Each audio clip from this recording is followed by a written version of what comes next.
নমস্কার বন্ধুরা, আমার কুকিং চ্যানেলে আবারও সবাইকে স্বাগত। আজ আমি আপনাদের জন্য নিয়ে চলে এসেছি আমের একটা টক ঝাল মিষ্টি আচারের রেসিপি, যেটা বারবার রোদে দেওয়ার ঝামেলা ছাড়া অনেক দিন পর্যন্ত ভালো থাকবে। প্রায় 1 থেকে 2 বছর নষ্টই হবে না। এই আচারটা বাড়িতে থাকা কয়েকটি উপকরণ দিয়ে আপনারা বানিয়ে নিতে পারবেন। খেতে দুর্দান্ত হয়। শুধু আলু মাখা ভাত আর এই আচারটা থাকলে আর কোনো কিছু লাগবে না। এই আচারটা বানানোর জন্য প্রথমে টক আম নিতে হবে, আর আমটা যাতে ফ্রেশ থাকে সেটা দেখতে হবে। এই আচারটা অনেক দিন পর্যন্ত ভালো রাখতে হলে আচারটা টক আম দিয়েই করতে হবে। নরম কিংবা মিষ্টি আম দিয়েই আচারটা করলে কয়েকদিন পরই গন্ধ করবে এবং নষ্ট হয়ে যাবে। প্রথমে আমি আমগুলো ভালো করে ছিলে পরিষ্কার করে নেব, যাতে আমের মধ্যে সবুজ ভাব না থাকে। তারপরে ছোট ছোট টুকরো করে জলের মধ্যে ফেলে দেব। আমি আমগুলো ভালো করে ধুয়ে 2 থেকে 3 ঘন্টার মতো জল ঝরিয়ে নিয়েছি। একদম ভালো হয়ে জল ঝরে এলে তারপরে একটা পাত্রের মধ্যে কাটা আমগুলো নিয়ে ওর মধ্যে একটু বেশি করে লবণ দিতে হবে, কারণ আচারের জন্য আর এক্সট্রা কোনো লবণের ব্যবহার হবে না। ভালো করে লবণ দিয়ে মেখে 3 থেকে 4 ঘন্টার মতো ঢাকা দিয়ে রেখে দেব। 3 থেকে 4 ঘন্টা পর ঢাকনা খুলে আপনারা দেখলেই বুঝতে পারবেন অনেকটা জল বেরিয়ে গেছে। আবারও একটা ঝুড়ির মধ্যে দিয়ে জলটা ভালো করে ছেঁকে নেব।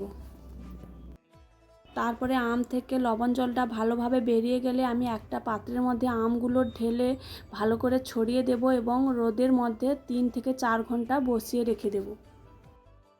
আচারটা বানানোর জন্য আমি কিছু মশলা ভেজে গুঁড়ো করে নেব। প্রথমে আমি এখানে কালো সর্ষে ও সাদা সর্ষে 60 থেকে 70 গ্রামের মতো নিয়েছি। 3 কিলো আমের জন্য আপনারা যেমন আম ব্যবহার করবেন সেই অনুযায়ী মশলাটা নেবেন। হালকা ভেজে তুলে নেব, বেশি ভাজার দরকার নেই, তেতো হয়ে যাবে। এটা ভাজা হয়ে গেলে তারপরে 25 গ্রামের মতো জিরেও ভেজে তুলে নেব, কিছুটা মৌরি ভেজে তুলে নেব, আর 1 চামচ কালো জিরে 1 চামচ মেথি একসঙ্গে ভেজে তুলে নেব। সব মশলা আলাদা আলাদা করে গুঁড়ো করে নেব। রোদের মধ্যে যে আমটা বসিয়ে রেখেছিলাম ওটাও নিয়ে চলে এসেছি। আমটা অনেকটাই গা থেকে জল শুকিয়ে গেছে, একদম শুকনো করতে হবে না, অল্প একটু জল শুকিয়ে গেলেই হবে। তারপরে একটা কড়াই গ্যাসের মধ্যে বসিয়ে ওর মধ্যে 500 গ্রাম মতো সর্ষের তেল দিয়ে দেব। এখানে আর কোনো আচারের তেল ব্যবহার হবে না, একবারেই তেল দিতে হবে। তেল দিয়ে তেলটা ভালো হয়ে গরম হয়ে এলে রোদে দেওয়া হালকা শুকনো আমগুলো আমি হলুদ দিয়ে লাল লাল করে ভেজে তুলে নেব। তারপরে সমস্ত আম ভাজা হয়ে গেলে ওই তেলের মধ্যে 2 চামচ মতো চিনি দিয়ে দিতে হবে। চিনিটা গলে যখন উপরে বুদবুদ ওঠা আরম্ভ করবে সেই সময় পরিমাণ মতো লঙ্কার গুঁড়ো দিয়ে দিতে হবে। যে যেমন ঝাল পছন্দ করেন সেই রকম লঙ্কার গুঁড়ো দিয়ে দেবেন। লঙ্কার গুঁড়োটা দিয়েই সঙ্গে সঙ্গে আম দিয়ে দিতে হবে, লঙ্কাটা যাতে না পুড়ে যায় এটা লক্ষ্য রাখতে হবে।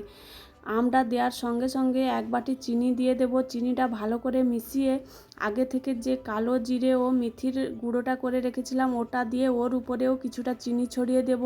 আবার ওগুলো ভালো করে মিশিয়ে দিয়ে দেব কিছুটা সর্ষের গুঁড়োটা দিয়ে, আর ওর উপরে আবারও চিনি ছড়িয়ে দেব। প্রত্যেকটা মশলা দিতে হবে, উপর থেকে কিছুটা করে চিনি ছড়িয়ে দিতে হবে।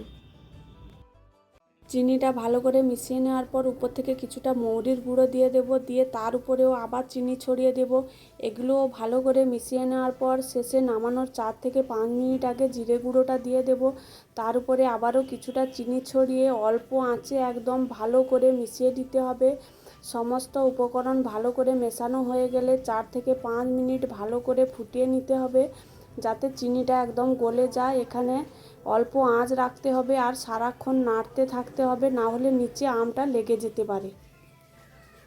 নামিয়ে নেওয়ার পর একদম ঠান্ডা করে নিতে হবে। ঠান্ডা করার পর দেখুন কালারটা কত সুন্দর এসছে, খেতেও কিন্তু দারুণ হয় এই আচারটা।